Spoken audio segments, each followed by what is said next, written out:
Il n'y a pas d'institution raciste ou de violence ciblée. Il n'y a qu'une police républicaine au reflet de la société.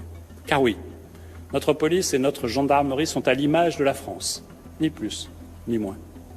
Je le dis avec fermeté, encore une fois, le racisme n'a pas sa place dans notre société et encore moins dans notre police républicaine.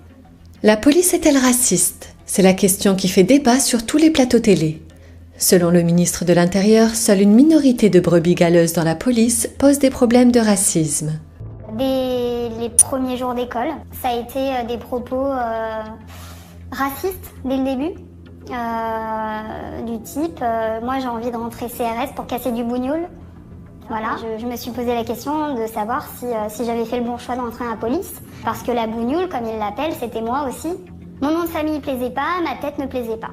Voilà, des propos injurieux qui pour ces fonctionnaires ne le sont pas. C'est rigolo pour eux. Ce sont des adjectifs.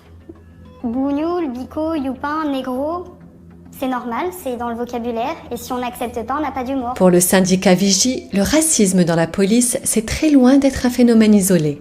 Selon Noam Anouar, délégué de ce syndicat, l'administration policière adopte une attitude de complicité passive de tous ces actes racistes. Noam Anouar dit avoir fait une étrange expérience sur une affaire de racisme devant l'IGPN. Des individus dont il a été établi qu'ils étaient les auteurs de mails et d'échanges à caractère raciste ont été promus au grade supérieur et moi j'ai été suspendu 24 mois, dont 18 avec sursis. En fait, l'IGPN et les autorités m'ont envoyé un signal très clair. On ne dénonce pas le racisme dans la police. Ils ont quand même décidé de me sanctionner assez lourdement, c'est-à-dire que je suis suspendu 6 mois ferme et plus 18 mois avec sursis.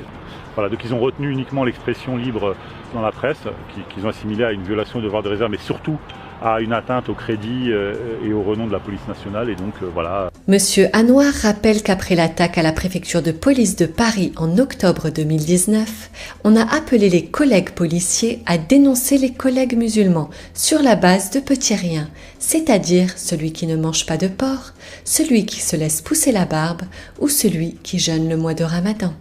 Le préfet a déclaré « Je préfère la justice au drame et j'assumerai toute décision injuste ». Quand le plus haut représentant de l'État assume la présomption de culpabilité sur une base ethnico-raciale, alors la masse des policiers ne peut que suivre l'exemple. Ainsi, le regard ne doit pas se focaliser principalement sur la police, mais plutôt sur les responsables politiques qui, eux aussi, doivent penser à faire leur introspection sur cette question. On a des racistes dans nos rangs, oui. Il faut faire en sorte que nous n'en ayons plus dans les prochaines semaines. Là, il faut aller vraiment traiter le mal, mais ce n'est pas la police nationale qui est raciste. Ne faisons pas un amalgame. On a des cas racistes comme dans tous les segments de la société, mais la police est immensément républicaine et surtout pas raciste.